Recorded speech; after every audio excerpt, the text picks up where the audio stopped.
This is WFO Radio. Well, we are back following the big go. The DENSO Spark Plugs U.S. Nationals 2020 edition is in the books. I'm Joe Castello, and welcome and thank you for logging on, checking out a little WFO Radio. We are going to recap it all as much as we can remember the blur that was the Thursday, Friday, Saturday, Sunday 900-car edition of the U.S. Nationals. Of course, I'm Joe Castello, WFO Joe. Alan Reinhart will be joining us just moments from now, and I'm eager to hear his take on everything that went down out there at the U.S. Nationals. I can tell you I got in on Thursday, and just an amazing scenario to see all of these racers who were thrilled to be there, and any debate about, well, what would the U.S. Nationals be? Would it be diminished? Would it be less than years previous? I think that the result that occurred Sunday afternoon and all the associated storylines and events demonstrate that it was as big as any and bigger than many and as great as I can remember. And this is what the U.S. Nationals event is, something that just transcends drag racing, as indicated by some of the storylines that have come out afterwards. We will discuss and all of that. Alan Reinhart queued up. We'll talk about it. But first, I got to mention the sponsors. That's right. I haven't forgot about them, the people who make it possible for me to do this show. And I really appreciate all of you guys out there who support it and share the show and start a watch party this week. We're working on getting Sean Langdon, working on tomorrow, Wednesday, 4 p.m. Eastern, going to have Jerry and Terry Emmons.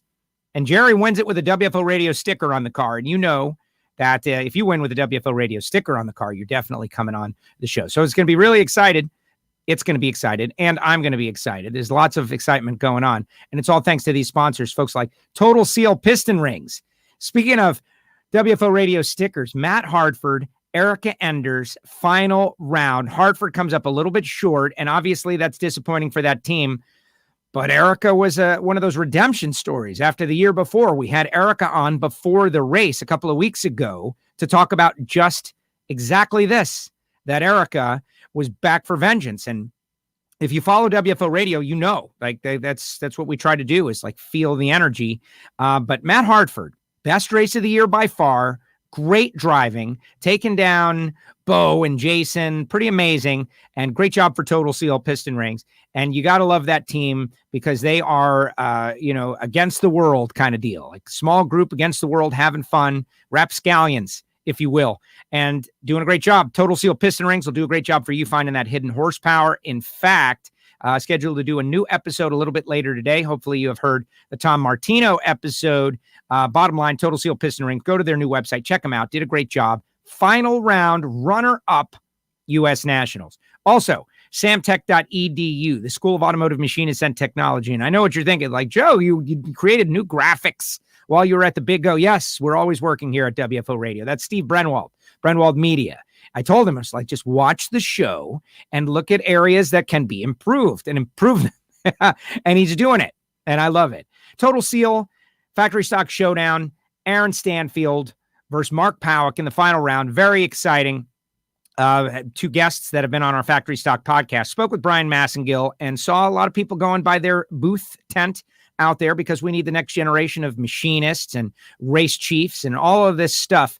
If you're a younger person, notice I don't say young. You don't have to be 15, 16, 17. You can be 27, 28 years old, still get a whole lot out of this. Change direction, change career, wind up at a race team, wind up programming a CNC machine, wind up at like Boeing aerospace industry type stuff.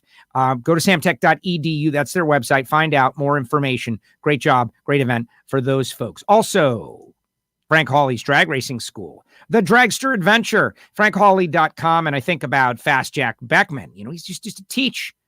He's a teacher, an instructor at Frank Hawley's Drag Racing School. And all the great racers that have gone through that program, learned from Frank, and gone on to win the U.S. Nationals, win championships, all of these things. And you might not want to become a champion race car driver, but you might want the thrill. And their Dragster Adventure course is so affordable. Go to their website, frankhawley.com. Check it out. It's definitely something you're going to want to do. They've got smaller class size, And why not get in on that? Go to frankhawley.com. Marvin Rodak, rodakscoffeeandgrills.com. Got a text from Marvin after the event. Just loving it. Just loving watching NHRA drag racing. And he is like watching NHRA.tv while roasting coffee, fresh per the order of WFO radio listeners, coffee going out, showing up at people's homes, and you are enjoying it. Of course, I am enjoying a little Rodax coffee right now as we get ready to dive into a recap with Alan Reinhart, who is all recovered. Go to Marvin Rodak, 817-924-6821 for rodakscoffeeandgrills.com. Also, Nitro Fish Ultimate Gear, WFO radio shirts, face coverings, they got it all. Go to Nitrofish and use the promo code WFO20. Randy Lynn Ship and her brother had to square up like round 2, stock eliminator.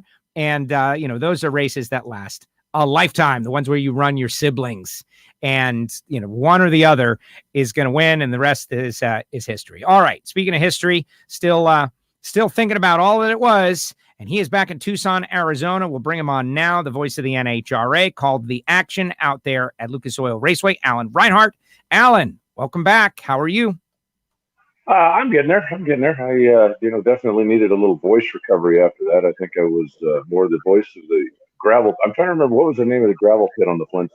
Where did Fred Flintstone work? I don't know. The gravel pit. I always thought it was just the quarry. Nah, everything had a name. But anyway, it was that's kind of what I felt like by the end of the weekend. Definitely 4 long days, and I'm not opposed to putting in long days, long hours, and long shifts. But it's been a while since I've had 4 consecutive 14-plus-hour days when you don't get a whole lot of breaks. And I greatly appreciate the fact that you were there. It would have been a disaster, but I mean, you know how it is. You jump off and you go do this, and it just seems like you barely caught your breath. You barely got a snack, and you either got to go do something for social or go back to your post or just pick up the microphone and get going again. So no complaints. It was 4 long days, but boy, it was an exciting race. So first of all, it was Slate, Rock, and Gravel was the name of the gravel pit on the Flintstones. Good news is search the web while talking on this thing. And 2, you know what, Alan? Thank goodness, because I like hearing that there's something that is going to wear you down. You alone, like, you guys go, and it very rarely is there ever a sign of humanity there. You guys are like vocal cyborgs. And I know that I have my limitations, and I'll go, and by the end of a weekend, I'm like, man, I'm mentally exhausted, physically exhausted, vocally exhausted. This one was extremely challenging. You were on the air 7 a.m. every day. We raced until, minimum 8 o'clock, sometimes 9 o'clock each day, and going nonstop. Warren Evans certainly helped us out, but, take it as a great compliment that I like seeing you worn down a little bit. It makes me feel better about myself.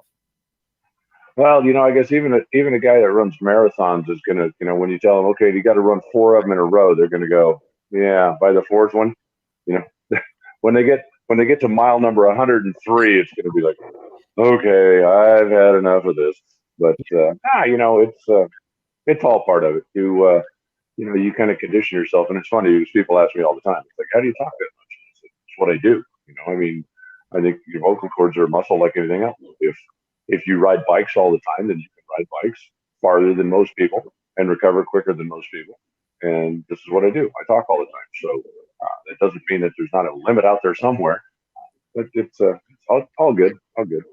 Yes, exactly. And we got people checking in on social media. Of course, you guys are welcome. Facebook and Twitter and YouTube. Everybody out there, better share the show, though. Derek, voice still sounds intact. Yeah, that's right. We had a day of recovery. And Marshall saying, what's up, Jim? No disappointment at Indy. No, it was a great race. And let's just kind of zone in on that. The Big Go as an event with historical significance, period. And then in the context of the pandemic, the biggest collection of racers since that, the biggest collection of fans that we've had since that, all of those things converging together. And when we look back, I don't want to say it couldn't have gone better. I guess something could have happened that would have been better. Like maybe I had stopped at a convenience store and bought a lottery ticket and won. That would have been better. But other than that, I think it was a pretty strong execution by everybody, racers, NHRA, the fans, everybody. Division 7 could have won the All-Stars. That would have been better. Or Division 2 could have won the All-Stars. did win the regional, though. East. No, we didn't. No. Yeah, we finished dead last in the regional. You guys did, but the East. Oh, the East. Yeah. Yeah, East, West, East, West. And there you have it. The All-Stars Alcohol Regional Competition wrap-up. Yeah, let's do a quick recap. Your Eastern guys are all from a few thousand miles from you. And my Western guys are just like one state away from me. So that's all true. That's all true. That is, I got no defense on that one. I'm down here at the tip of the earth, down in Florida. But no, it was, it was a good event. The All Stars was good. The Pro Bike Battle, who saw that coming, right? When you get to the final round, Scotty goes red by 1,000, and then Matt blows a motor up. I mean, from all of the but then Scotty comes back and makes up for it.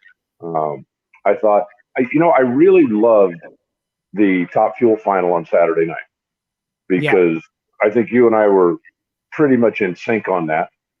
When you look at two guys that have never won before, you could make an argument for either one of them. And I think, again, I'm not speaking for you, but I think we both were kind of of the same mind. Whoever wins, you're going to be thrilled for, and whoever loses, you're going to feel pain for, because they're both just good guys. It's one of those that you'd really love to see both of them win, but obviously they can't. And then the way it went down, when Justin Ashley won the race, and TJ had the blower pop off of the thing, and Justin obviously is euphoric at the top end of the racetrack. And then they went over and talked to TJ, and the first thing he said is, "I'm pissed." Yeah. He said, "This isn't what we do." And it wasn't that I lost the race, I lost to the kid. It's like, we spun the tires, we blew up, and that's not what we need. I'm really pissed about this. And I thought, that's awesome. That's what I want to hear from somebody. I get so tired of people losing the race and going, well, those are great guys and they're wonderful. And, we had dinner last night. I want somebody to tell me you're upstairs. It hurts to lose. You're mad when you lose. And I mean, he immediately went over, congratulated Justin and their team. And it wasn't that, I hate it. It's just like, I wanted to win. And it really meant something that we lost. And I love that raw emotion. I think that's a big part of it. I thought that was pretty cool. Then the funny car deal, with Matt closing the deal and Don. You were down at the finish line, I think, but had a quiet. No, you were on the starting line, weren't you? Starting line, yes, starting line. When I pointed out Don Schumacher to everybody and said, hey, follow social media. There's going to be a picture of him holding all 350 trophies. And he turned around and looked at me. Yeah. And I said, yeah, they're going to do it on his boat, except even though he's got a really big boat, if they put 350 trophies on it, it would sink. But I think it was just, there was a lot of little moments in there that I was having fun with and I enjoyed. And the Jack Beckman, almost the exact opposite. The Jack Beckman, Matt Hagan thing, whoever won was like great. And whoever didn't win was like, well, they're going to have another chance soon. You just know it. I mean, it just didn't, to me, it didn't feel like this is a huge moment for one of these teams, because they both won before. They both won championships. It wasn't anything like the Top Fuel moment where somebody is going to remember this forever because it's their first win. And somebody's going to remember this forever because it's the first time they get close to a win and they didn't get it. And Zizzo has to go buy pizza for Justin Ashley and his team. And that's my fault. All you people on WFO, that's your fault. We're trying to entertain you. We had them on Friday. They made a bet. It was great. I did have a lot of people say, and you said it, and a lot of people came up and said it, that they got to know Zizzo and Justin through that interaction better than it's hard in a 20-second interview. You want to be so sharp and get all the sponsor mentions in and give credit to everyone. In that atmosphere, they were very relaxed. They got to know it. Zizzo was cracking everybody up. And I think, he didn't win the race, but the associated coverage lasting weeks between the race, everybody kind of focused on them, was very good for that team and that guy. And he got a lot of new fans out of it. And Justin obviously is not from Earth. He's an alien who's able to leave the starting line quicker than some of the greats of all time. We'll talk about him in the race, but yes, it was pretty amazing. And regarding Don Schumacher, here's the rumor I'm starting. I've been thinking about silly rumors to start. Yeah. I've learned that from you. I hear that Don Schumacher is going to have all 350 Wallies melted down and forged into one giant Wally. that is going to sit atop of Don Schumacher Racing. That's a rumor I just started. It's totally fake, but I don't know. I think it's kind of fun.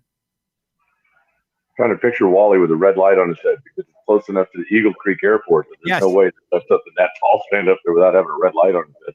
Melt him down, Don. Do it. Make one giant Wally. It would be great. You mentioned Scotty Polachek in that Pro Bike Battle.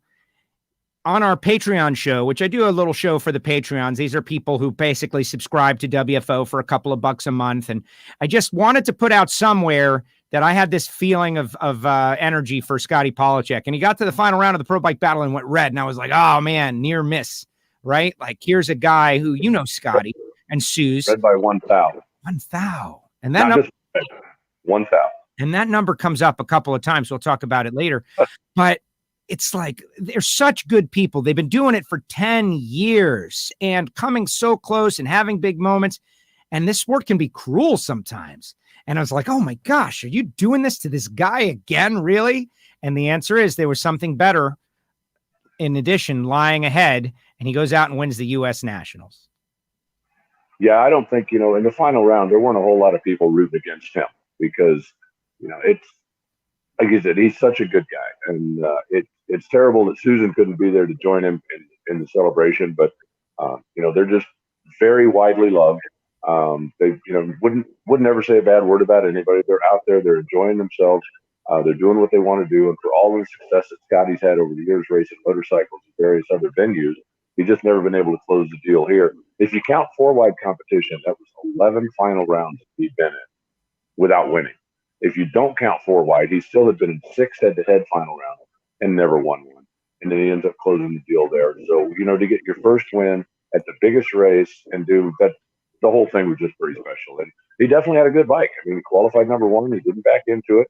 So a lot of things off of his to-do list. He became the 4th member of the DENSO Spark Plug 200-mile-an-hour club. Yes. Also, just for interesting, he's the only guy that went 200 miles an hour all weekend, and he did it like 3 times.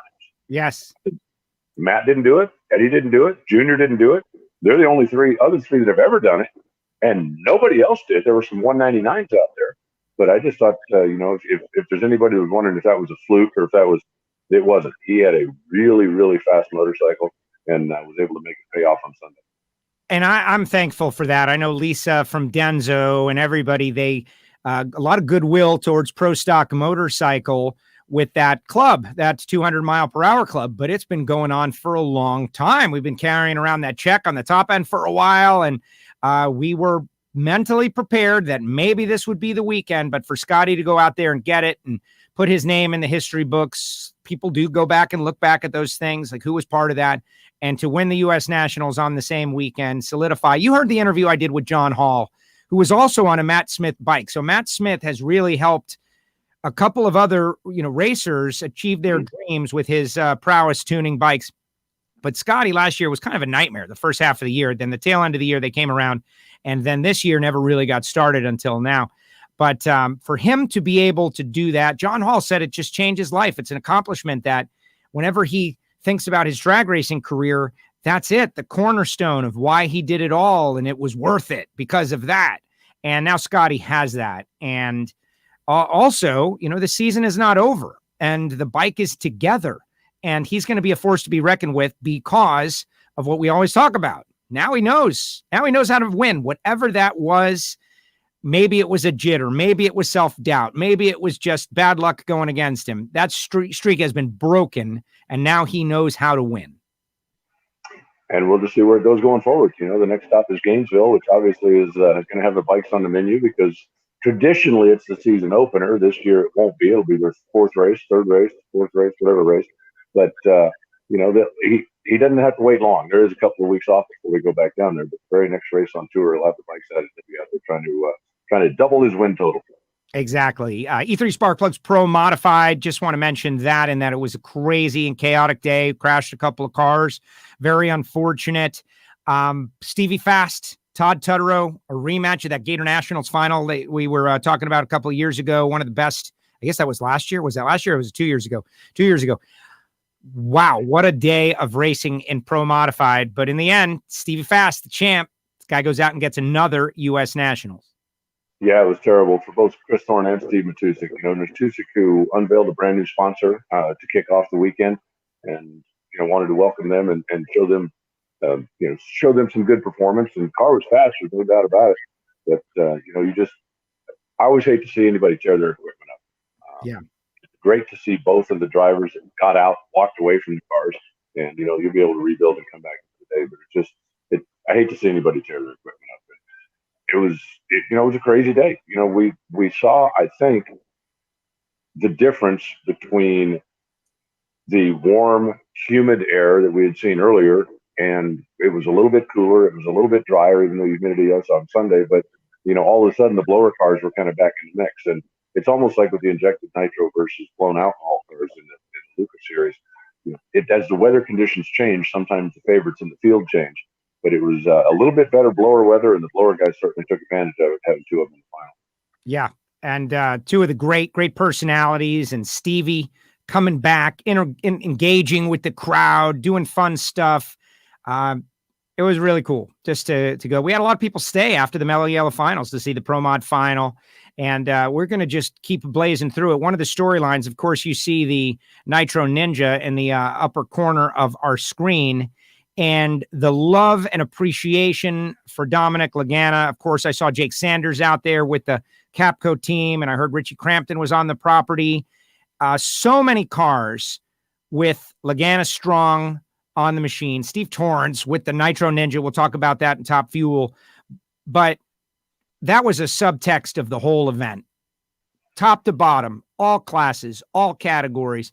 You'd see it in Stock Eliminator. You'd see it in Top Fuel. Alcohol ranks, everybody had Dominic on their mind. And that positive energy out there in the cosmos, that can only be a good thing. I agree. And we've talked about it before, just how much the family atmosphere is out there. And it doesn't really matter what class or what category you run in. It's not like, oh, well, that's a Top Fuel guy, so nobody who's done for Nitro knows who he is or cares. That isn't the case. You could not at one moment in time stand someplace, turn 360 degrees, and not see at least 25 Lagana on t-shirts.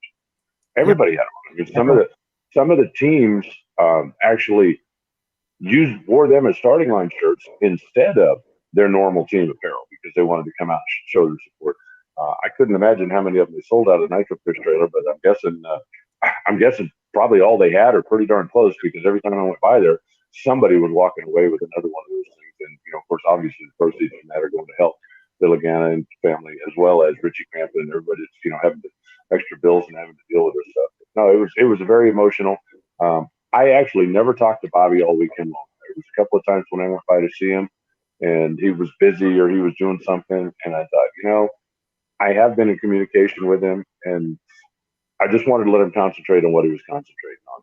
But I know that, throughout the course of the weekend, we heard a couple of things, that, hey, Dominic was at least taking steps in the right direction, that, we're showing some progress as he continues to recover. And let me tell you, I'll take that as good news. I'll keep my fingers crossed and I'll just keep thinking about it. Absolutely. Because I hadn't been, in the neighborhood, I hadn't seen him at all. I did go over and speak with the team a little bit.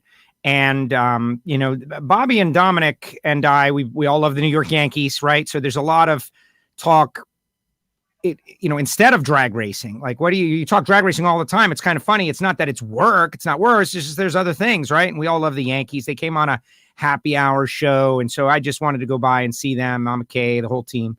And there's the courage that they showed. And we'll dive in a little deeper when we get to Top Fuel. But it was really a good subtext to the event. All of that positive energy and love to Dominic. And hopefully, progress will continue to be made on that front. Pro Stock, man, speaking of interesting storylines, Erica, had her on the show. I was feeling that, man, since last year, actually, Alan, right when the transmission deadheaded, right then, oh, man, she's mad. And she went out and won the championship until she gets right back to this race next year and is able to redeem that victory. This is going to be the first number one thing on her mind. And it seemed pretty obvious. And sure enough, she went out there and got the job done. Matt Hartford in the final round, Great job by that team. The Total Seal team has been having a really tough year so far, making the switch over to KB Power, getting it going to the final round. The Mason McGahey story. Wow. Beats his dad. His dad gets fired from Harlow Salmon's racing team because of it. All right. That's a joke. But Mason taking out his dad the first time they raced. There were so many fun storylines in pro stock. Let me tell you something. Mason, from my seat, looked like he had Erica beat until the thing dropped a valve in high gear in their semifinal matchup. I mean, he comes up there and puts a 00 light against her, and definitely was out in front when Wade went past the 1,000-foot mark, and then the engine let him down. But I really think, if you believe in karma or what goes around comes around, or the racing gods, or good luck, bad, however you want to put it, I really believe that what happened to Erica last year was kind of repaid this year, because they're when's the last time somebody deadheaded a year? It happens 3 times a year, maybe throughout the whole class, and it happens in the final at Indy. And as I said on the PA when I was calling the race, just like last year at Indy, when they left the starting line and I started engraving Erica's name on the trophy, and then looked up at the scoreboard and went, wait a minute, how come that one's on? Right. I did the same thing with Mason when the two of them left the starting line, and he'd been running good. And the two of them left the starting line, and he had a pretty sizable advantage with his 001 reaction time. And I went, wow, I can't believe Mason's going to the final round in his first. Wait a minute, how come that scoreboard's on? And it was just one of those things. But it was a fun race. It was very entertaining. Bumped into Matt and Amber in the airport on Monday or Friday or whatever the hell that day that was. You traveled. And he said, no, he said, you know what? He said, we could not have beat her in the final. The way it lined out, he says, we didn't make a perfect run. We could have maybe, but between her 009 light, and he said, we couldn't have beat her. And he said, we really felt the same way, that, you're at that point, not only are you up against Erica, you're up against Erica and Destiny. It's like, how do you beat both of those? But he was pretty happy with his weekend. They had a good car. They qualified well, ran well, and, just couldn't quite close the deal, but they're pretty excited about it. That's right. And so, on that note, and I work very hard to avoid politics on WFO radio, because I know that we've got all different people across the spectrum that listen to the show, that watch the show, that enjoy the show, and they do it for escapism and fun, and those parts of the world, that part of our life doesn't really need to come in. But I also, at the same time, believe that there are some things that transcend like politics and are more about government, more about the country. And when the office of the presidency of the United States of America tweets out congratulations to an NHRA Mellow Yellow Pro Stock race winner that also happens to be a personal friend and someone who has done such a great job in our sport, like that is it's hard to wrap your mind around. And everybody knows you interviewed Eric Trump on the starting line. He was out there, friend of Elite Motorsports, friend of Bo Butner. There's been no secret about that they are, showing their political views, which is that's their right. They do it, whatever. It's fine. They had a guest to the track. The guest took him up to come to the track. The guest hung out all day and spent a lot of time. And then you look at the feed, and Erica is receiving congratulations from the president of the United States, something that I don't think has ever happened before for an NHRA drag racer or drag racer, period. And, like, don't like, agree, disagree. We all know presidents have to make literally thousands and thousands of decisions. You're probably going to disagree with many of them. That's not what we're talking about here. What we're talking about here is Erica Enders got a congratulations from the White House for her U.S. Nationals win, period. Yeah, I saw that as well. I got a handful of emails in my announcer email box, of course, announcer at NHRA.com, if anybody ever wants to reach out to me, about some of, the political decals that were on the cars and the fact that Eric Trump was there. And I make it a point, I do not discuss politics in public. If, I'm sitting down talking to somebody I know and we want to have a debate about this or that, that's one thing. But I steer way clear of that, especially in my professional life, because my professional life is about drag racing. And NHRA prides itself on being very diverse and very all-inclusive. When I look at other sports, with whatever it may be, with their, trying to get minorities, trying to get some more diversification, trying to get, walk through the fits in NHRA or look through the record book in NHRA, look through anything, whether it's male, whether it's female, whether it's religious affiliation, whether it's skin color, we are diverse and we welcome everybody. And if somebody wants to put a decal on the side of their car supporting their candidate, that's great. Eric Trump was there. He is a celebrity. I mean, not like a Hollywood celebrity, but he is a well-known name. And as I told everybody, if Hunter Biden wanted to come to one of our races, we would welcome him. We would love to have him out there, and we would love to chat with him. Let the fans know, hey, he's here. He is out here enjoying NHRA championship drag racing. That's exactly what it was. NHRA does not take sides in any political thing. But NHRA does not own the race cars. And if a car owner wants to express his views, as long as it falls within NHRA rules, and there are some rules about, size and placement, various other things, that's entirely up to them. But I agree with you. I think, whether you agree with or don't agree with, if the president says, nice job, I think that's a pretty huge compliment. No matter what, you and I were talking a little bit off the air, there's been some of the stuff about some of the sports teams. It's like, well, we're not going to the White House because we disagree with politics. That's certainly up to you. But I don't think 25 years from now, somebody's going to go, gee, I hate that I went to the White House after we won that championship. I certainly, however, can see somebody going, I had a chance to go visit the White House and I turned it down. I think on a day like that, you just turn off politics and look at the moment, the office, how epic the whole situation is. Simple as that. Yeah, it's good. And for the people, you have to respect people. You respect them for what it means to them. And if you're Erica, and we'll talk to her about it, she's going to be on the show, and that has to be amazing. That has to be amazing for her. And just real happy for Erica, real happy for Matt getting to the final round. Great day at the races. And, what can you ask for to be able to go out and kind of close the circle? Because there's no guarantee that that's going to happen, but she was able to do it. And so now 3-time Pro Stock World Champion, 2-time U.S. Nationals winner. And this young lady's racing resume continues to get better and better. It's going to be kind of cool. Got more comments coming in. Look at this. Monica, very happy to see the support for Dominic. Selena, our national anthem singer.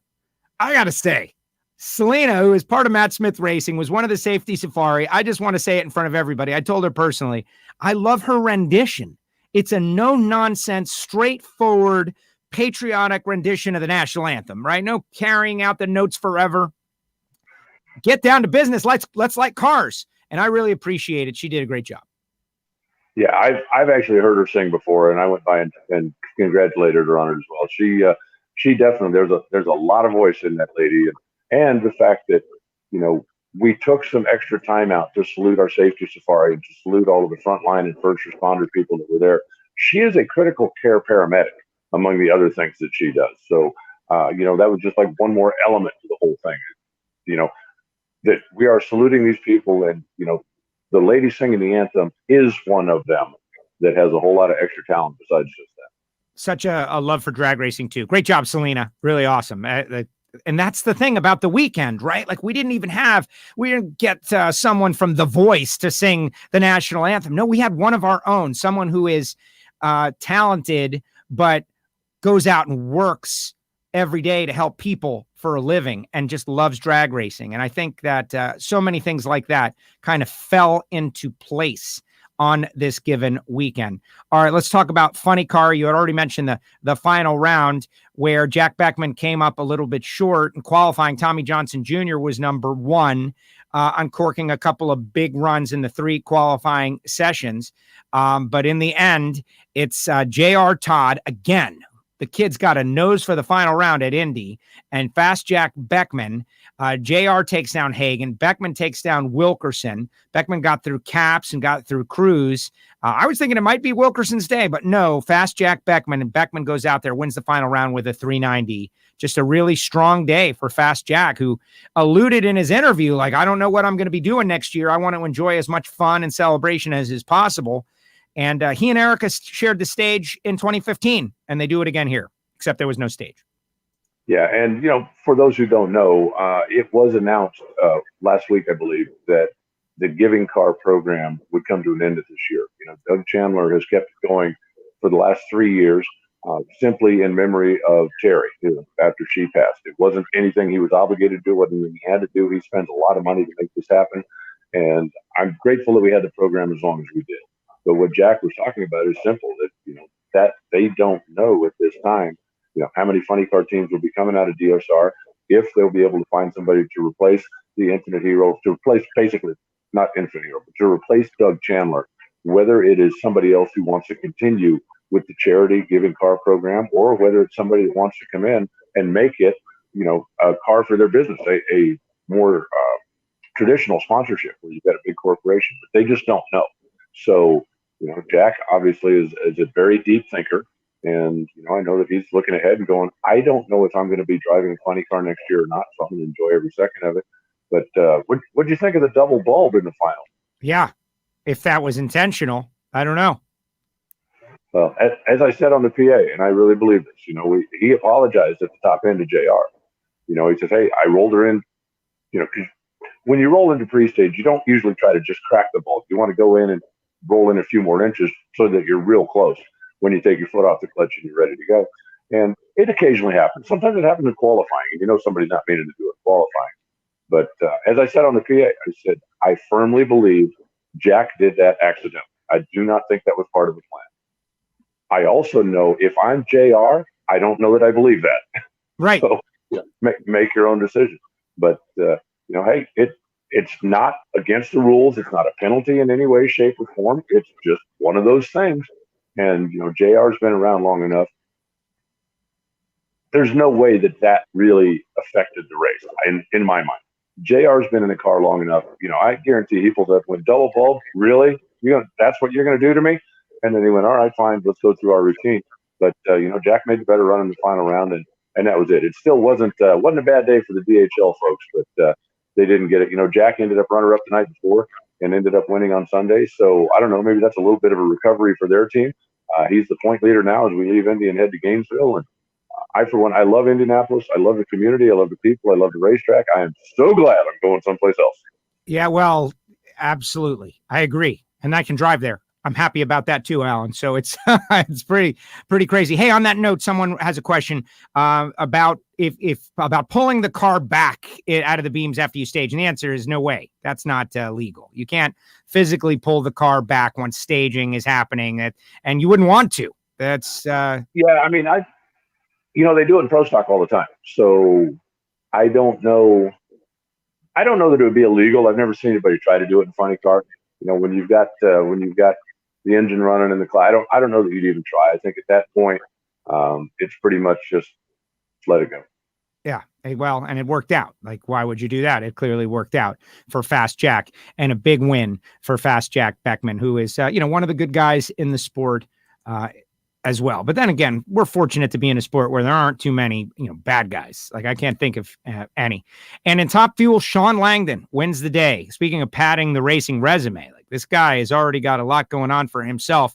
And we were this close to the DHL double up, the first Coletta Motorsports double up. I'm sure that they are thinking about, what might have been, but Sean is able to get the job done, and strong in qualifying right from jump, and was able to go out there and win. The story once again, Justin Ashley and that crazy pedal fest where nobody moved and had yet to build very much momentum at all.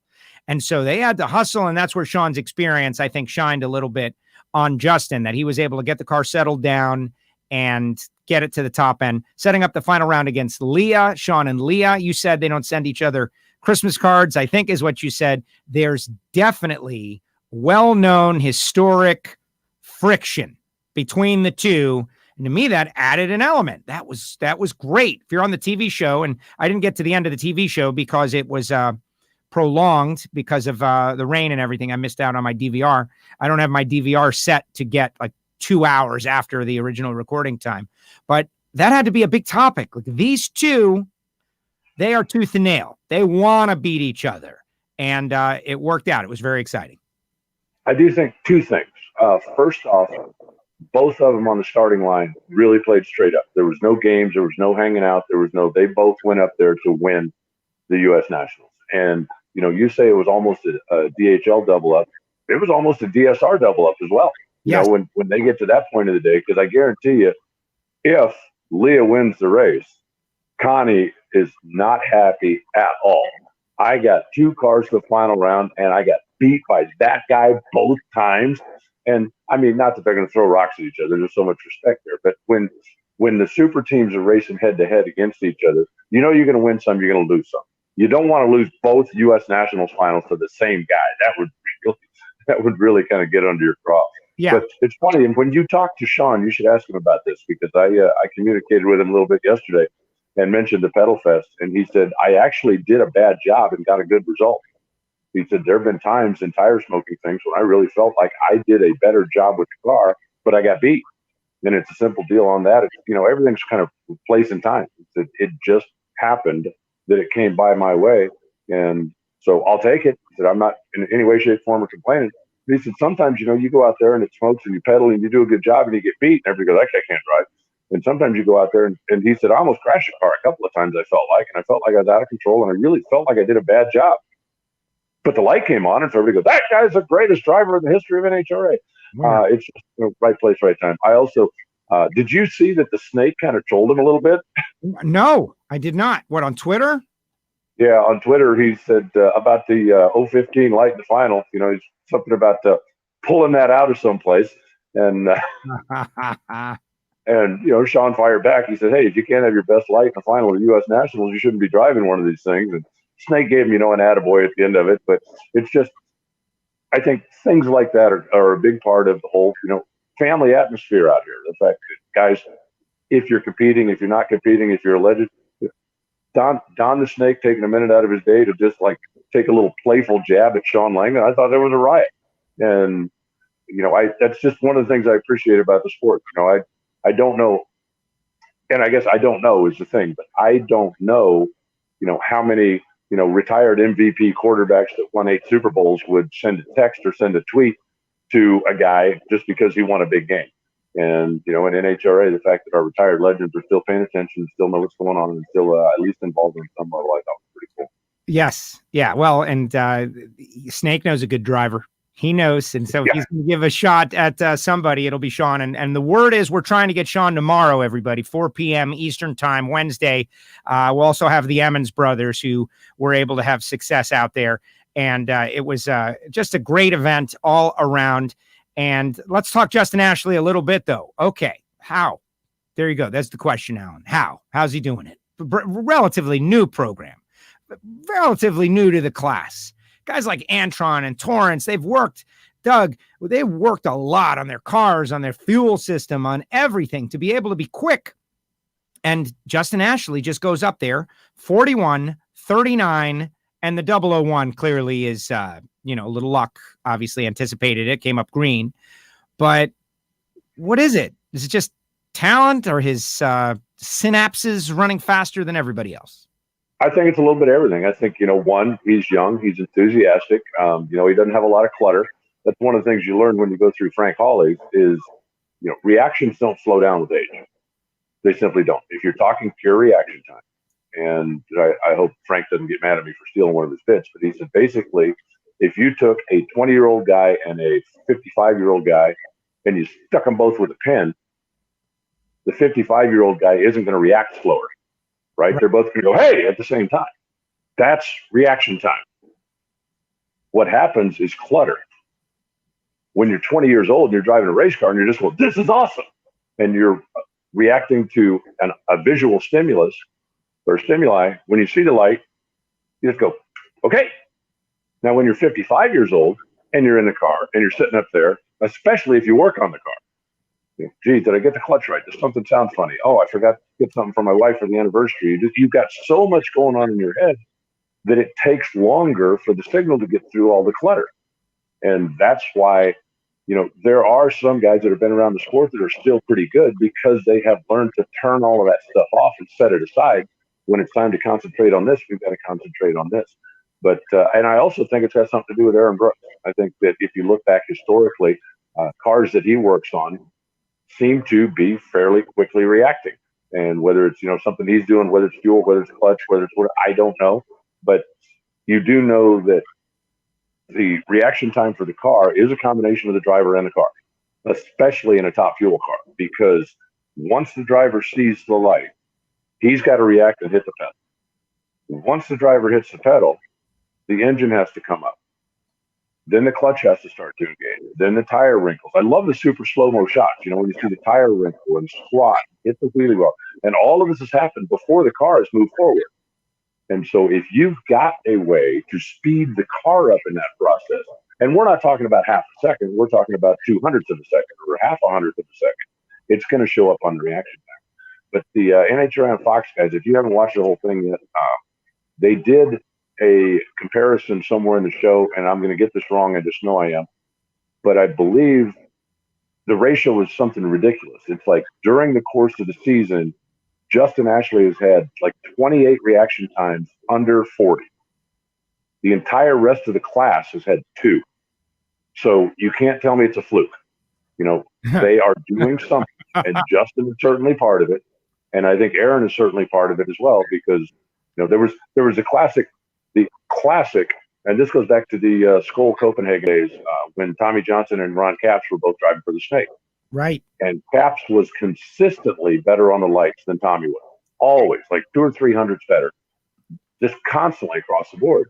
Well, I mean, the Snake is a pretty driven guy, right? He's like, hey, I'm paying you. This is your job. Why are you not performing? And Tommy would swear up and down that, he was doing it. He was hitting the gas. He was, really felt like everything he was doing was what he was supposed to be doing.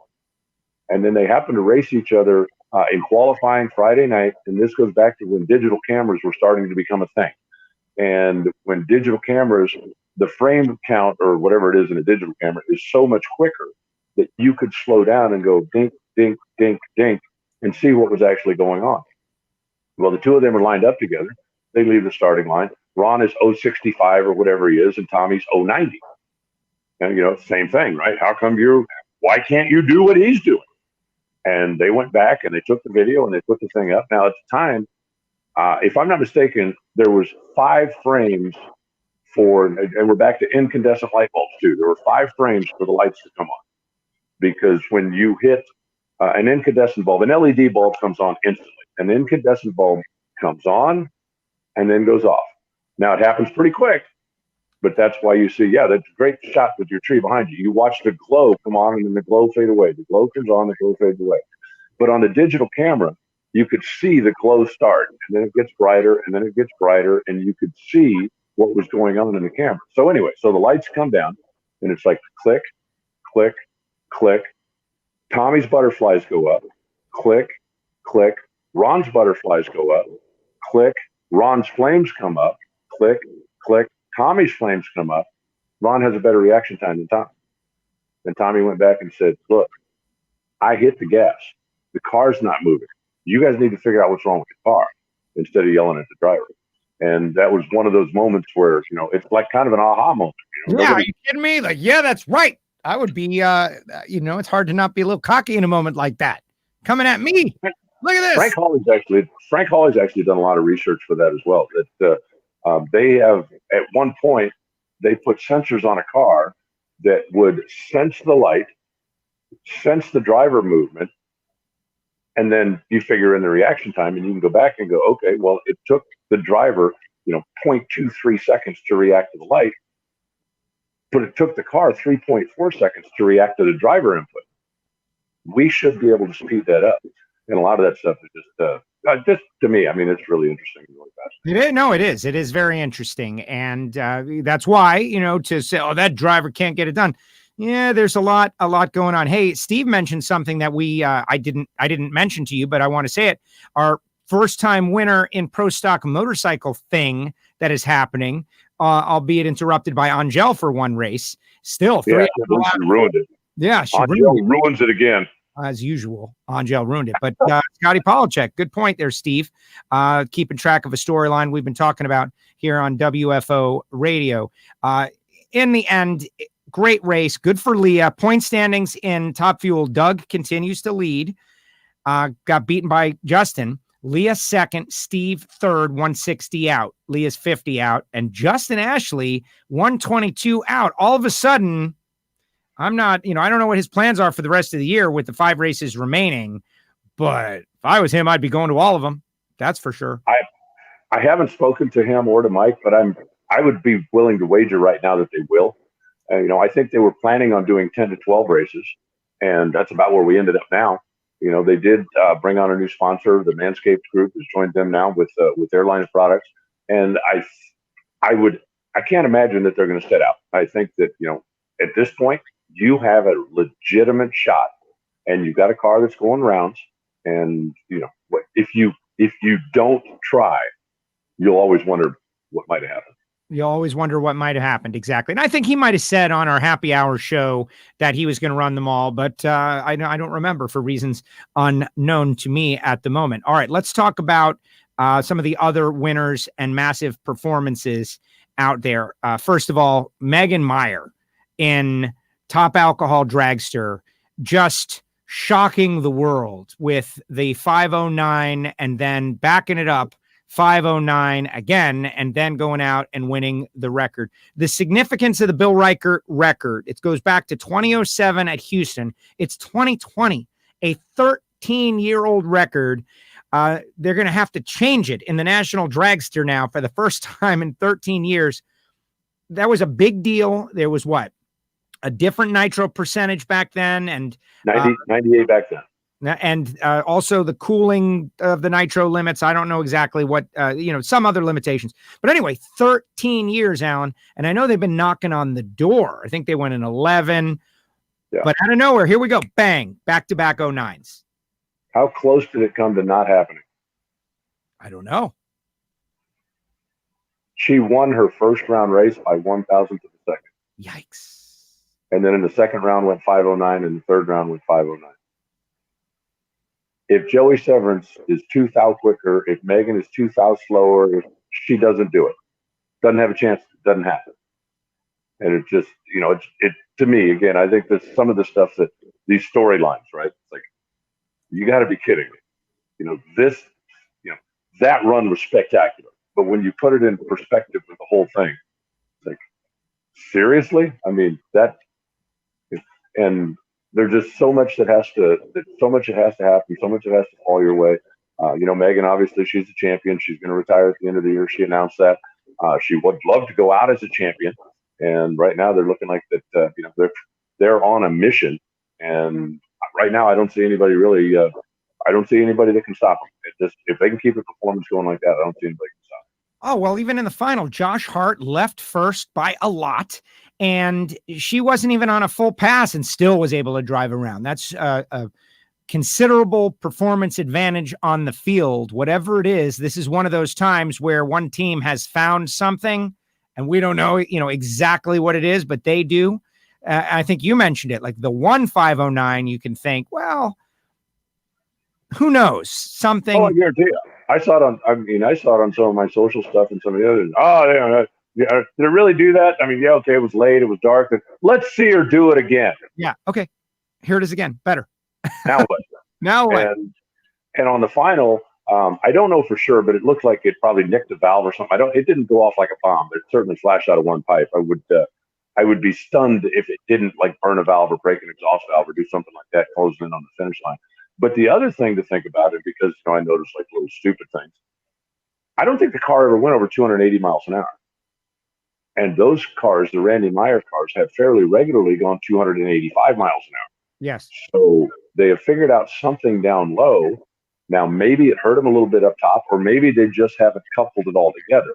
But it sure looks to me like, I don't think that they have reached the limit of the performance yet. I think there's still a little bit more there. And I'm not talking about a tenth and a half more. I'm talking, 4,000 or 5,000, maybe 100. But I think that there may still be a little bit there. And we're kind of jumping around a little bit, but Corey Savoy diving in with Bob Malloy's 6-0 run in Mickey Thompson Top Fuel Harley. So this was a great drag race for many reasons. And to have a great drag race, historic performances as part of it. And we did. We saw record-breaking runs. That run, the 610 Tak Shikamatsu, I was on the mic for that one, and it was like, it didn't make sense. This one I was ready because crazy stuff was happening at the race. Bob Malloy, that high gear only bike, they got it all. And the next run, he smoked the tires, but history with that bike. Tire, Joe, tire. Yes, that's a good point. Come That's a good point. How about Randall Andrus? I mean, Meatloaf said 2 out of 3 ain't bad. Well, how about 4 out of 5? He's ripping it this year, and for whatever reason, and he's got obviously got a good bike. I'm not saying, but as we've seen so many times over the years, when you're running good and good fortune is falling your way, that just makes all but an unstoppable combination. And we came back with the rain delayed final from 7 weeks ago. He won that, and then we came back and won against U.S. Nationals. And I'm not sure what his point lead is, but if it's not insurmountable at this point, it's got to be pretty close. Yeah, you would think, right? Like, what would have to happen for him to? You'd have to stop not showing up. Stop showing up. ProMod points, Scott, can be found on NHRA.com under the Pro Modified section. All right, other winners. Doug Gordon. There was a good one. Go ahead. What do you got? Since his last win in 17, 10 final rounds, and he came up. Last year across national and regional, I believe he went to 8 final rounds. Didn't win one.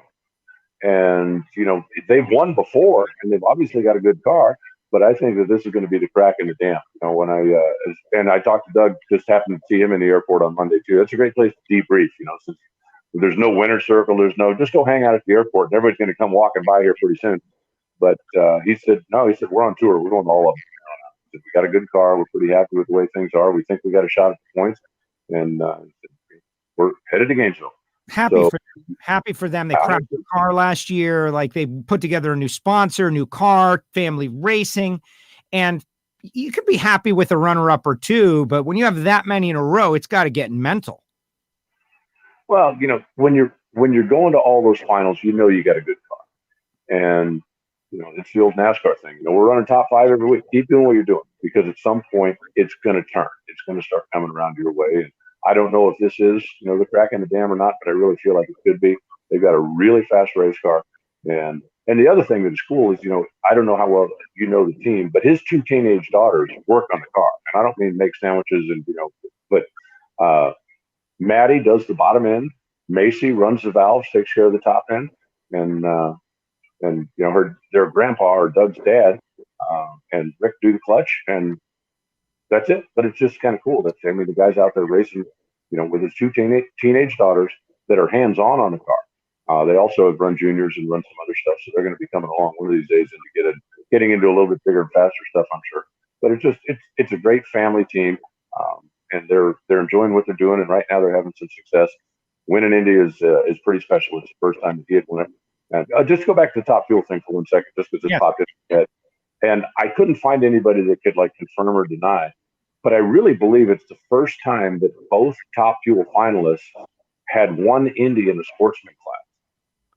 And I don't know that that's fact, but Langdon won a few years ago in a super gas car, and of course Leah won just a couple of years back in her factory showdown car the year she won the championship. But I cannot think of another year when 2 Top Fuel finalists had both won Indy in a sportsman class. Sean, of course, had won it also in Top Fuel one time, but I thought the sports were going to go down. Yeah, and that's a point that I was trying to make to the fans out there who are hanging out after it was all over. Like, watch the sportsman cars. I know you're tired, but tomorrow's a holiday. Someone here might be a Top Fuel winner 5 or 10 years from now, which was cool. And what can you say about that? Comp Eliminator, Jason Cohn, Comp Eliminator, picking up the win, and what a very well contested category, and the comp fans are so appreciative to have been included in the Fox broadcast. My phone is exploding from all the people saying comp on live TV. Thank goodness. And I would love to go back and hear, Brian, laying it all out for everybody. Here's comp, Fox Sports. This is what drag racing is. Hardcore category for hardcore fans, and they were rewarded. Yeah, I think it was really cool that we were able to do that.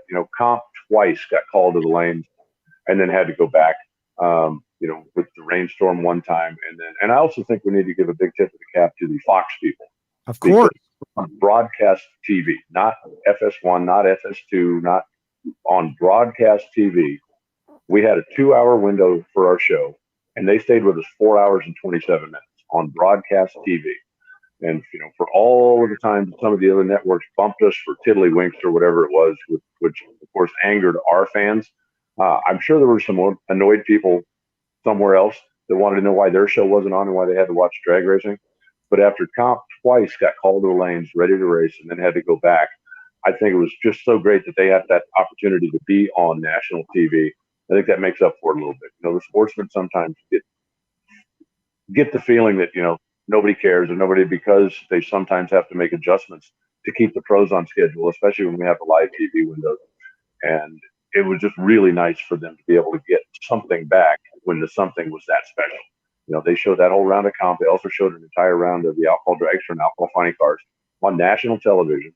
And, I don't see how that can hurt us in the fan department. There's got to be some people out there that watch and going, I thought all they ran was, funny cars. There's something else out there. Maybe we should go look at this. And I hope it'll do us some good anyway. And I think it was great for those racers to be able to get that exposure. Yeah, drag racing, the acceleration circus, as you often call it, and the pros, that's what bring in the fans, and certainly, but there are a lot of technically minded people, gearheads or otherwise, who they might even say, oh, I'm over that stuff. Yeah, okay, over 330 mile per hour. Explain that to me. But when you show comp, you build cred, and that's what drag racing is. There are people, believe it or not, that don't really even care about the nitro cars. They're there to see stock, super stock, comp eliminator, those kind of things, and making those people feel appreciated. Great stuff. Hey, we got a celebrity viewer out there, Matt. Angie Smith is out there watching. And Angie, I'm going to tell everybody right now, Angie has powers, because before the semis, she's like, Scotty Polachek winning this deal. I'm feeling it. Today's the day. And I'm like, oh, Angie, why'd you do that? You're not supposed to speak such things, but she was right. So way to go, Angie. Great stuff. Great big victory. They had a good weekend. The Matt Smith Racing right now looks to be the performance setter for the entire category. For a while, it's been, okay, the Harleys and everybody else. And Matt has occasionally been in the middle of that mix, where it's like, okay, well, Matt seems to be able to run with the Harleys, but everybody else is a tick or two back. But as of right now, I think you look across the board, I think Matt Smith Racing is the performance leader right now. And everybody else, and that includes the Harleys, is chasing not just Matt, but the team. How about the fact that Eddie Krawick spent a year and a half without being in the winner's circle? Yeah, I don't understand it, frankly. I don't understand. He's going to have to start running like Andrew did. That's the deal. Is he's going to have to do on the Andrew Hines 5K, 10K, half marathon in 4 days thing that you accidentally referenced at the very start of the show. That's clearly the secret to success. So Eddie, I'll meet you out there when you're ready to do it. I'll be there right with you, bud. I will be at the finish line with a cooler full of beer. Sounds good. How about Mitchell says NHRA needs their own sports channel? And the answer is we've got it. It's called NHRA.TV, who I put on several people to this weekend. They bought it for their very first time, and they watched all the hours and certainly enjoyed. I felt like my phone didn't explode at any point over the course of the weekend, so I feel like that was a pretty good weekend for us. All right, Emmons Brothers on tomorrow. Supposedly 4:00, we got Sean Langdon, and I'm going to promote it, but we're working it out right now.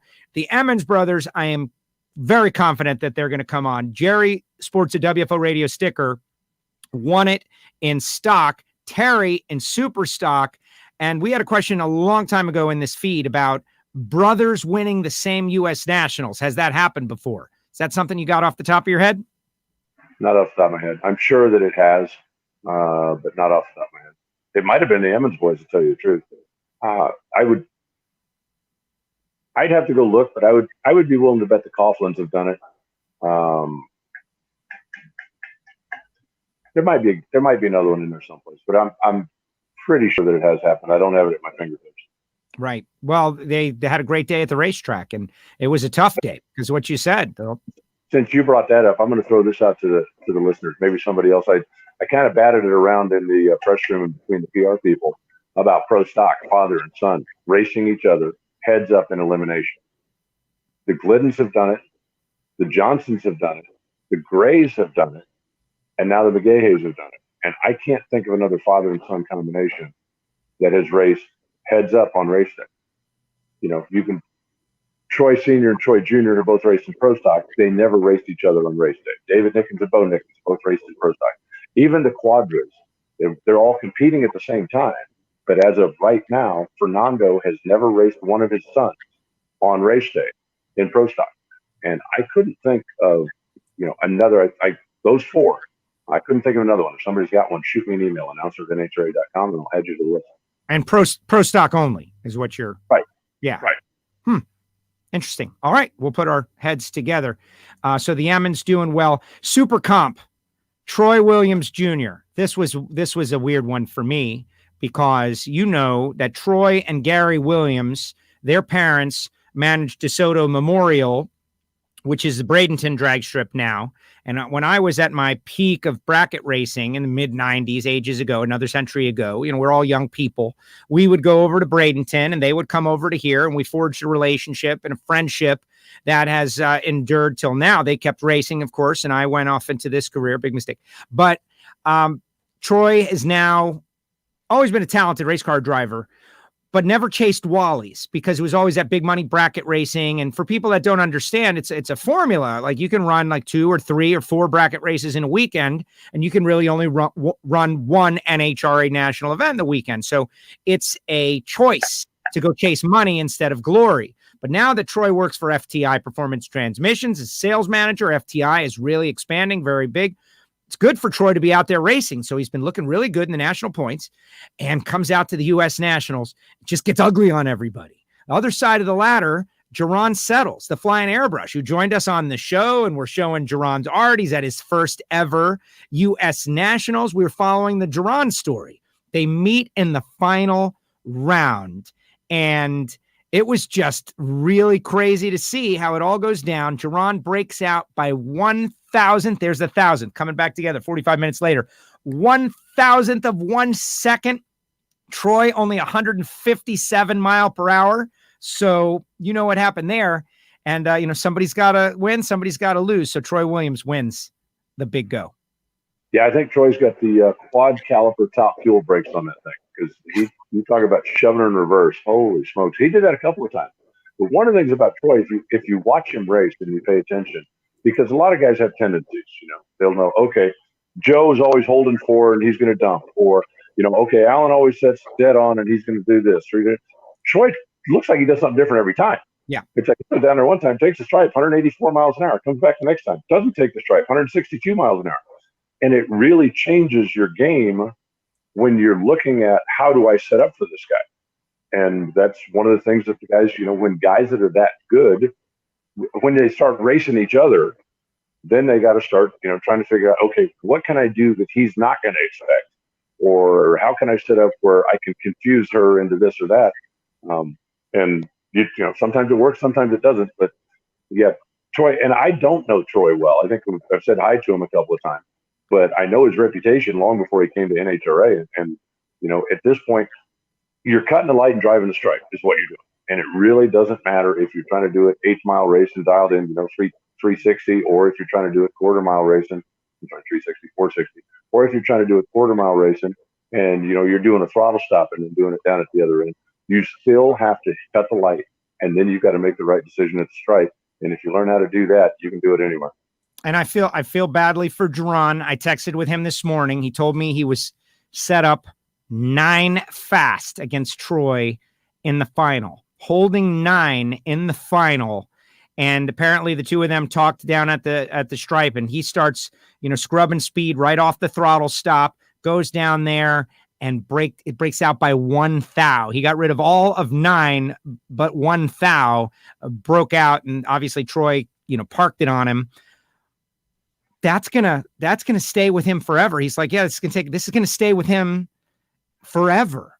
But the good news is he now gets to join the elite group of world athletes that know the feeling of waking up in the middle of the night 30 years later thinking about a sporting event they participated in. Is that good? I don't know, but I know he's going to wake up in the middle of the night 30 years from now thinking about this. Yeah, you know what? It sounds like he went up with a strategy that he thought Troy wouldn't be expecting and almost executed it perfectly. Almost. But that's what it's all about. There's so much in the game, and one of the big issues with that is, you as a former bracket racer, and it's been a while that I raced, and you don't have time to explain that. It would be wonderful to get all the fans and sit them down and take a half an hour and go, okay, these are some of the things that go through your mind. When I spoke to Sean Langdon, did the local qualifier interview with him, and he says, "Did you see that run this morning with Mangus, where Ryan Mangus and Dan Fletcher had to run in Super Cup?" And he said, "I can't believe we lost that race." He said, went over to Mangus. Now, Sean, of course, two-time world champion in the Lucas Oil Series, running in Super Comp before he did that. He still bracket races a lot. And he told me, he said, went over and went, okay, look, Fletcher almost always does the same thing. And Ryan Mangus is pretty well known on the West Coast, but he's not necessarily a world player. So their thought is, okay, Fletcher's going to do his normal routine and just figure that, I can outdrive this guy. So this is what we're going to do. He said, you got to leave with him. You got to leave with him. We're going to set up 4 fast. We're going to set up 2 fast. He's always going to be 4 fast. And so we're going to come down on the line. He's going to dump. You got to womp once, take a hun, and you'll be good because he's 4 fast. You're 2 fast. That's all you got to do. This is our strategy. Right. So they leave. They need to leave with him, and they both left within 4 or 5 thousandths, whatever. That wasn't the deal. And so they're going down to the finish line, and it's all playing out like it's supposed to play out. And Mangus is watching. Fletcher dumps. Mangus dumps, goes through 100 behind him instead of 100 in front of him, and lost the race. And it's like, we had this whole thing worked out. Yeah. But you get into the moment and make the wrong decision. Well, right. Well, I didn't follow the strategy partially because you're programmed, partially because, maybe he felt something in the car. But he's like, we had him beat, but just didn't play the strategy out the way that we talked. But for every 2 cars that goes down the track, there's something going on. Now, obviously, in the announcer booth, we don't know. And even if we did, we don't have time to tell the whole story. But that's part of what makes bracket racing and .90 racing, handicap racing fun, is that there's so much stuff that's going on that the fans don't necessarily see, when you sat down in the finish line grandstands, was that Dallas, I think? You sat down with Austin at the Bow and sat down there and watched and said, okay, what do you see? He's like, oh, well, he did this and he did that and all this stuff. You don't have time to tell the fans that, but there's so much strategy that's involved in that stuff. And that's part of what makes it fun when you're competing. We're going to try to do that if I'm invited to Dallas, which is up in the air at this point, but we're going to try to do that again. Randy Lynn and Austin wanted to do it. Mr. Skinny Austin Williams, who is now like a triathlete or something. Ray Sawyer wins Super Gas. Ray Miller II wins Super Street. Dusty Meyer. Not to be confused with the Ray Millers that build cars down in Florida, and this was Ohio's transmission Ray Miller.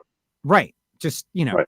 There's a lot of Millers out there and a whole bunch of Rays, and some of them Rays. I'm sitting in the booth. I said, I don't have any way to look this up. Normally when Joe Castello is coming into the final, I go, oh, let's see what Joe's done before. We don't have 4 guys named Joe Castello that have all won races.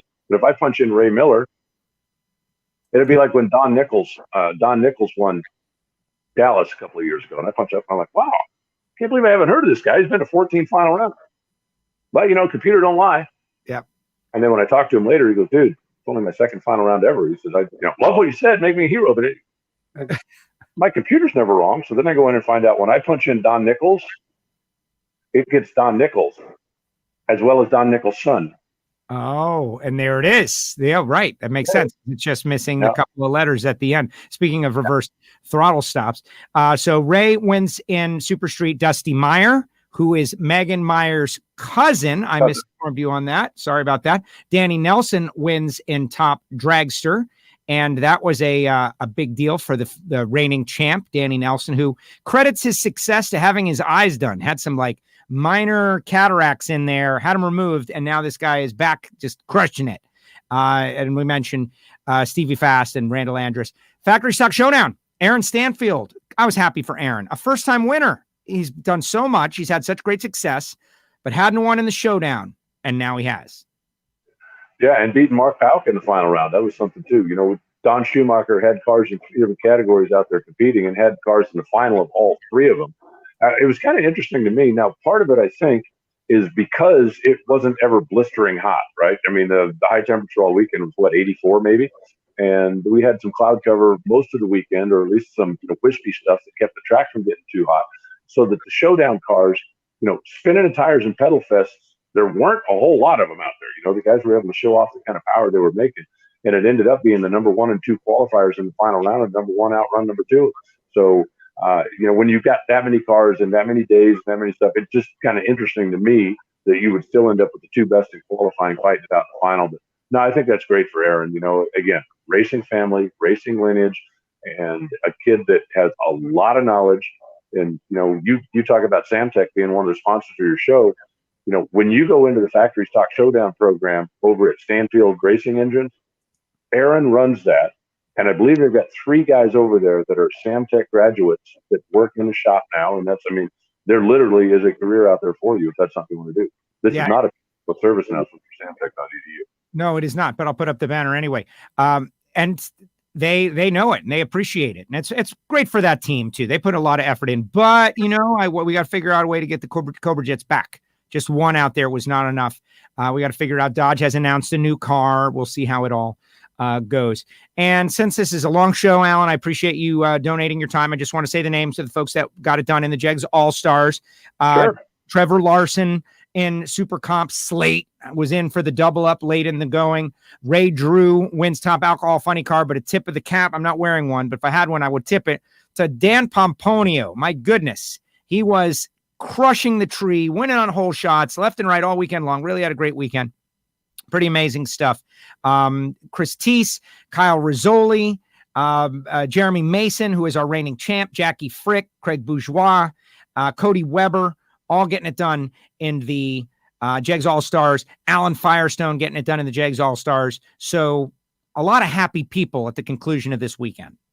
Yeah, Division 5 ended up winning the overall championship, so good for them. And something that we did this year, because the Jegs All-Stars normally has like a big welcome dinner and a big thing and a big, kind of rah-rah effort for everybody that qualified and came. And we obviously can't do that now because of the COVID restrictions, the things that we're under.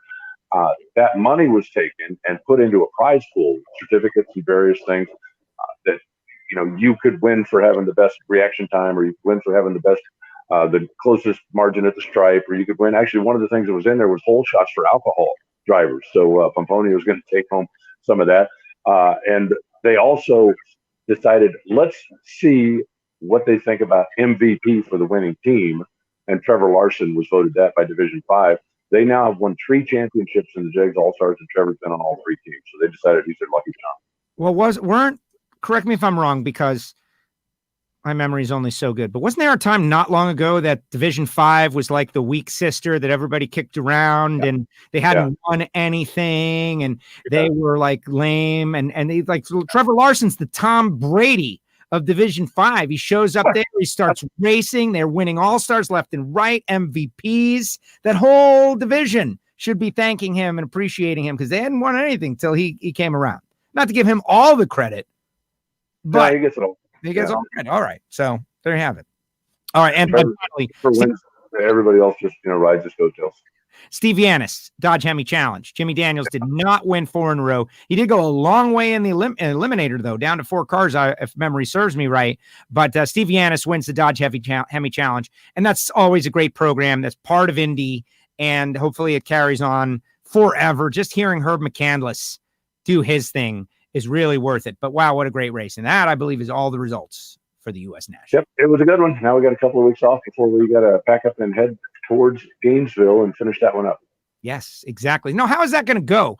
Since the Lucas Oil cars they ran to conclusion. So it's just Mellow Yellow Series. I wonder what they're going to do. I have no idea. Interesting. I'm guessing there's some things being tossed around. I don't know, what else. Now, when you say just Mellow Yellow cars, Factory Showdown. Yep. Alcohol. Yes. Pro Mod. Yeah. Nitro Harley's there, I believe. So there are a lot other than just, the 4 Mellow Yellow categories. But other than that, I don't know. We set precedent in Indy 1, 2, and 3 that's like, hey, we've never done this before. That doesn't mean we can't do it in these times we're living in. So whoever comes in, welcome. We'll be looking forward to seeing you in Gainesville. I think the drag racing fans of Florida, given the numbers and all that stuff, North Florida has been pretty lucky and fortunate to avoid most of the chaotic stuff that's happening in South Florida. I am excited to go, excited to be there and experience all that is the NHRA. Alan, great job as usual. A whole lot of fun hanging out with you this past weekend. And it was wild. Even hearing you and Will Tharp like spar, that was good too. It was a lot of fun. If only the audience could hear all the stuff that goes on behind the scenes. Yeah, maybe not all of it. Yeah, it was fun. It was good to get back out there. I look forward to the next time when we can get out early enough to actually go to a restaurant. The only night that I had something to eat at a restaurant was Wednesday. 3 consecutive nights. It was Taco Bell, back to the room, and right straight to bed. Yeah, a race within a race. Race to the hotel, race to sleep, race to wake up, race to get back to the track. Bizarre stuff. Alan, great job. Really appreciate it. Thank you so much. Any final thoughts? No, I think it was a good one. Again, really appreciate what, a lot of people went way out of their way. Fox giving us the extra TV time, I think, is spectacular, and I don't think we can thank them enough. The racers that were flexible when we were scrambling around, especially on Sunday, with a couple of pro mod crashes put us behind, and then that rain shower with a 0% chance of rain. Oh, look, here comes a cloud. Yep. Just the fact that we had to work through some stuff, but a lot of cooperation on behalf of a lot of people made it happen. And another Indy's in the history books. I said it at the racetrack, and I'll say it here too. For anybody that wants to go on the web or send me an email or do anything and say Indy's just another race, you weren't there, because anybody that was there knows what the energy was like in the place, what the intensity level was like in the place, and that the U.S. Nationals will always be special no matter what else is going on. No matter what else is going on. It's very obvious. Alan, thank you so much. All right, Joe, we'll talk soon. Here goes. The NHRA's Alan Reinhart, voice of the National Hot Rod Association. Worked his tail off this past weekend, guys. Like, it was it's fun. It's always fun. It's great. It's exciting, but there's adrenaline and there's pressure and there's intensity, and you have to be sharp for every second of the whole deal. Pretty amazing stuff. Thank you to all of you WFO radio listeners. Get your final comments up in the comment section. Thoughts about Indy. If you got something you want to say, put it up there. And what I did, this morning I was posting some photographs on my own personal Facebook page, and I decided I'm going to share some of them with you guys now. Like, I was thinking, well, you're like, why am I going to let my Facebook followers see my own personal photographs and not show the WFO listeners on the show now that I can? This was not possible in the past. And I have not been at a race, if you think about it, since I started doing the live stream. The live stream happened after the Gator Nationals post-COVID. I always take a lot of photographs just for personal consumption. Also, WFO radio, we're a accredited media outlet. And so I had an epiphany 1 minute before the show today that I can show you guys some of my photos. Wow. And you'll probably enjoy them. So get your comments in the comment section. I'll get those photos going. But I do want to tell you about a couple of important things. Like, if you like a WFO radio face covering, people were wearing them. They were selling them at the track. We on the website are going to sell them for $10 here for now until we are forced to raise that number, which we may. It's limited time right now. That number might be going up because they're a little more at the track because you got to get to the track. You understand. But with shipping and a couple of WFO radio stickers, I'm going to throw them in, $10. Go to WFOradio.com. Click the link. It's PayPal. You can pay right away. $10, and I'll put them out. Face coverings. And I saw Santino and a whole bunch of our listeners out there rocking the WFO radio face covering. So do that. You can't have enough of them. You just can't, because you leave one in the house, you leave one in the car, and you need it, whatever. $10, WFOradio.com. And that leads you right to Nitrofish also if you want to get a WFO radio t-shirt, of which I saw several. Big thanks to our sponsors, guys like Marvin Rodak and Rodak's Coffee and Grills.com. If you haven't tried the coffee yet, or the hot sauces or the spice rubs, I don't know what to do. Like, right now, I'm like trying to compel you through kindness. Maybe it'll be anger, or maybe we'll threaten. You'll never be allowed. I don't know. 817-924-6821. Go to the website, get a little Rodax. You're going to enjoy it. You're going to love it. It's fantastic. Samtech.edu. Alan was just talking about it, and it is so true. Speaking with Brian Massengill about the kids who have come up. I spoke with Travis Hilger. He comes over and says, thank you to me. It's like, no, Travis, thank you to you for giving me a real life example, the personification of what Samtech is all about. A young person who didn't know exactly what they wanted to do and was kind of out of shop, and then went to Samtech and is now crew chiefing multiple factory stock showdown cars and knows exactly what he loves and wants to do in his life. That's the story. Go to samtech.edu and find out more today. Total Seal Piston Rings, the leader in ring seal technology. We did a new Pro Stock bit from the Total Seal pit. And I don't ever root for cars. When we got Erica in the final against Matt Hartford, you got to kind of divorce yourself from those emotions. But we had done some work on Hartford's car earlier in the weekend. And so if he had won the race, then I could have claimed that I had won the U.S. Nationals. Fortunately, I was able to divorce myself from that thought, and it did not enter my mind. But now, Erica obviously is a great friend, and we're going to speak with her later this week. I don't think I'll tell her about that. TotalSeal.com. Go to the brand new website, download Hidden Horsepower. Speaking of which, I got a recording session with Kent Duttweiler coming up a little bit earlier, 482 miles per hour. Yeah, exactly. TotalSeal.com. Frank Hawley's Drag Racing School, the Dragster Adventure. I think you should go to it. I think you've got a couple of $100 sitting around that you could go do this experience, and it'll last you a lifetime. Maybe you want to become a super comp or super gas racer. That's true too. Alcohol, funny car, etc. And Nitrofish Racing. The Lagana Strong t-shirts available at nitrofishracing.com. And Randy Lynn had a great weekend, and Bo, and they had so much fun with their VIP guest getting to host the son of the President of the United States. That's pretty impressive. And the thing that I know for certain, I know this, is that people who are in drag racing are excited about sharing drag racing with people new to drag racing. And so it doesn't matter who it is that wants to come out and experience it. I have no doubt that Randy Lynn and Bo and everybody there would be just as high. They might not agree with the politics, but they would be just as hospitable to any world celebrity that would come out, which is amazing. All right, let's see what the comments are, and then I'll show you some photos. Let's see. All right, Santino. Start off with him because he bought a WFO radio face covering at the Nitrofish booth. Great seeing everyone this week and looking forward to do it again soon. This guy's got a stock eliminator car he's working on. Dale, Sportsman Cars on the list for Gainesville. Awesome. You'd think I would know that. Listen, I'm wiped. All right? I'm wiped out. Monica, wish we were seeing you guys at Maple Grove this weekend instead. Yeah, you just don't know which way things were going to go. I am not going to second guess anyone's decision-making at any point. This past weekend was tough, given a little space between now and Gainesville. I think a good thing. They got new owners up there in Maple Grove. Can't wait to be back there next year. Unknown Facebook user. Great, Indy. Glad to see you boys at the track. Yeah, I was glad to be at the track. Alan's been at the track. For me, it was very special. Being able to go over to Bobby Lagana and Mama Kay and say hi to those guys, seeing Jake Sanders, that was very special to me. The best thing of the weekend. Alan, why cannot we be Facebook friends? Because Alan is not on Facebook, but he is on Twitter at NHRA Reinhart. Just get on Twitter. You don't have to tweet. We don't need to know what you ate for lunch. Just follow. There's all kinds of great stuff, including news that is real and news that is fake. Let's see. Mitchell, they should run ET racers to fill the time at Gator Nationals. Yeah, I guess. I know a bunch of ET racers that'll run up there. That would be neat. I just get a little cautious about, oil and stuff. Thanks for the recap, guys. Very nice. Love the show. Tom says, don't wait to leave Joe out. Come look at my Facebook page. I don't know what that means. Tom. Great show, Joe, says Eric. Love seeing an Oregon guy win Indy for the first time. Great win, Scotty. Oh, you can't imagine how significant it was for Scotty Pollard. I went down and saw him afterwards.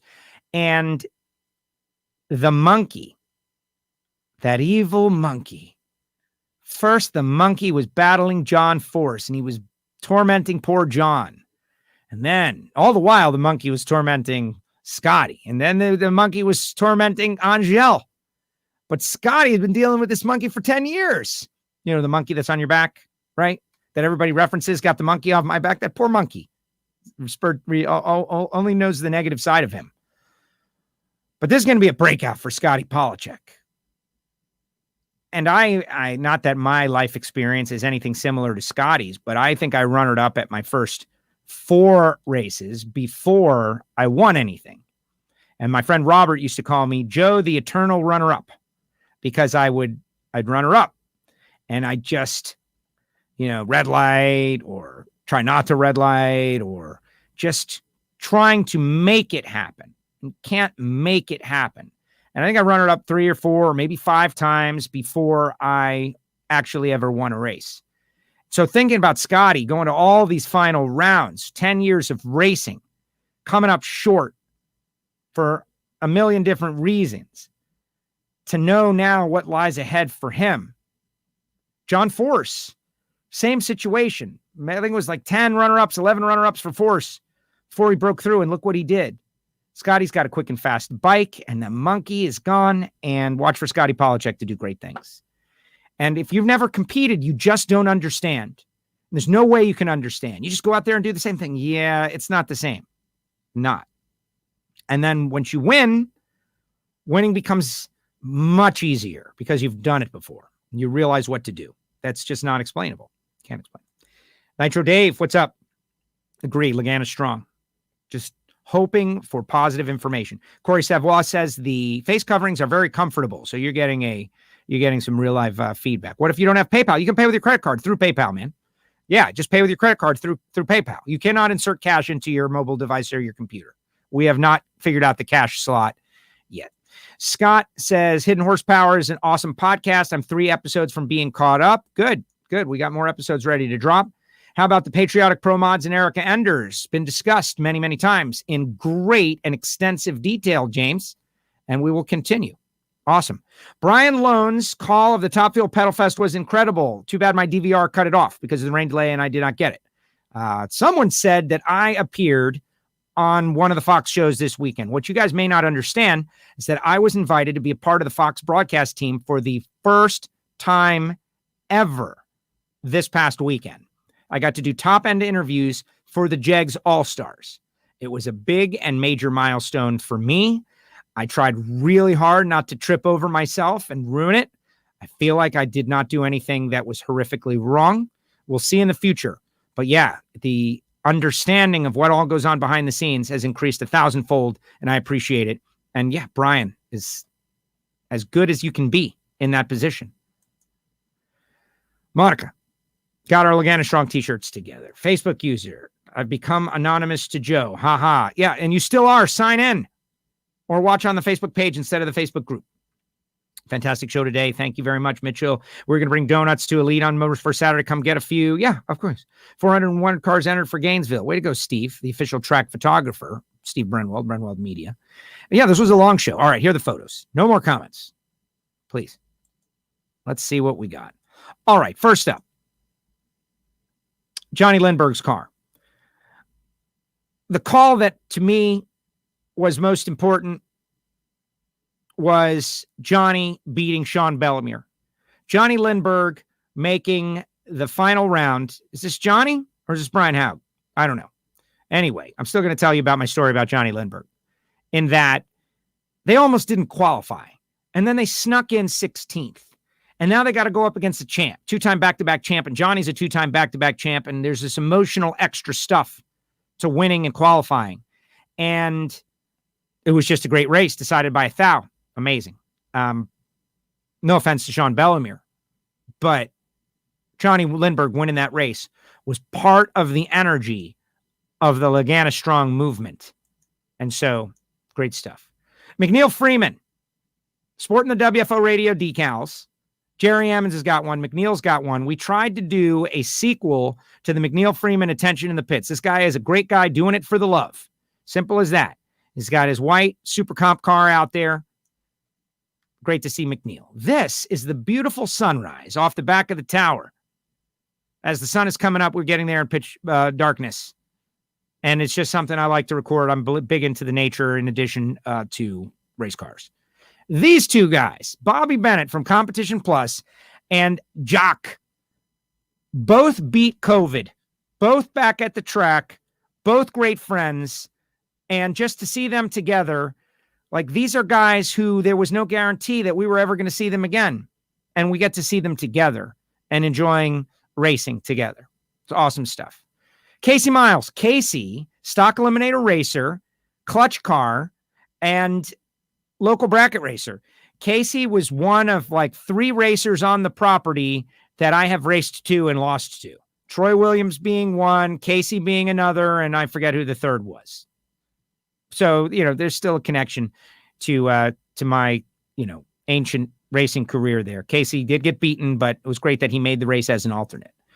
Ben Wenzel, the first Camaro ever to win an NHRA competition out there under the iconic crossover bridge, however many, 60 some odd years later, like incredible. Great to see him out there. This is a run that I think we had a couple of them. Rachel Meyer beats Megan Meyer in the Jegs All-Stars, and nobody else beat Megan for the rest of the weekend. So that's kind of cool that Rachel has that stat against Megan. And in this case, Joey comes over to me. He's like, me and sis. It's like, whoa, really? Randy Lynn versus Joey Shipp, battling it out. Stock Eliminator round 2, I think it was. And what's better than that? Family racing, 2 siblings going at each other in the U.S. Nationals. This is Matt Hartford. Matt Hartford made the final round. Matt Hartford, of course, Total Seal, one of our sponsors. They have me produce their Hidden Horsepower podcast, which I got to go. I got to get ready for that deal. Just great to see Hartford have such a great weekend. To me, this was the story of the weekend, really. The Nitro Ninja car owned by Dom and Bobby Lagana is an absolute duplicate to Steve Torrance's machine. And Torrance and family decided to take the exact body panels off of the Ninja and put them on his machine and run it this weekend. And they wore all the shirts and they did the deal. And I'm sure it's very upsetting and painful that they were unable to score a victory, but that's not ever guaranteed. The thought to do this, to represent Dominic, that was what mattered most. And I loved it and appreciated it. And the Nitro rules, it was just so great to see everybody. Also, everybody wearing New York Yankee hats. You had all kinds of crazy Trump hats, as in there were a whole bunch of them. And you had a bunch of Yankee hats. And so it was weird. It was like being at a Trump rally and a Yankee game. And like there was all these weird, crazy cross pollination going on. It was really weird. And also we were in the future as the electric Cobra Jet 1400 made passes. And I put a video up on my Facebook page. I'll share it on WFO. This thing is sick. I hear it weighs 5,000 pounds and it runs sub 850 and really quicker and faster than that. That's the motor. It's not the engine. It's the motor. It was unbelievable. And we're going to do more with the folks from Hancock and Lane about it because they want to get the word out. And just want to say there are a lot of drag racing fans. You're hearing something now you don't normally hear. A lot of drag racing fans that are super negative Nancy's about this thing and blow up NHRA social media every time we try to say, hey, look at something cool. And you got a bunch of really extremely negative people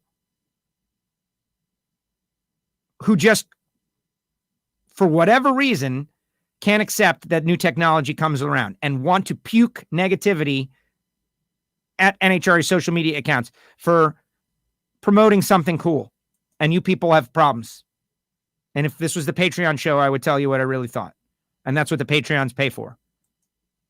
Megan Meyer, 5097-5090. Megan, dominant weekend. The weekend she announces her retirement.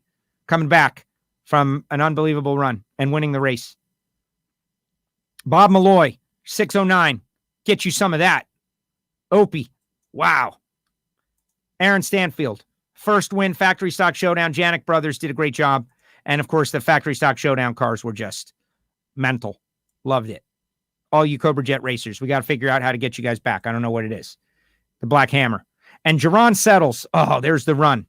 29 to a 21. And it's that 157 mile per hour that won the race for Troy Williams. Troy Williams got a big mile per hour car, certainly in the neighborhood. Jerron runs 185, goes 172. Troy is up there over 170, goes 157. Got Jerron just too close to the finish line to get rid of that last thousandth. But Jerron doing a great job. And that is it. I just want to say thank you to all the people out there who, over the course of the weekend, and it's really hard to explain how many people came over to me and thanked me for being there. You shouldn't thank me. I wanted to be there, but it was not my choice. It's the National Hot Rod Association. They're the ones that brought me back. And there were no guarantees. It was because we had 50% fans. If there's fans, then Joe will be there. there's no fans, there's no Joe. But I always try to do my job as well as I can do it. In the moment, as well as I can do it. And for whatever reason, I always think that racers don't really care who's calling the race. They don't care. Say their name, get the number right, do as good a job as you can, and that's it. And if it's not you, it's someone else. And I hate to think cynically like that, but that's just the way I think. I've been around the radio biz a long time. If it's not you, it's someone else.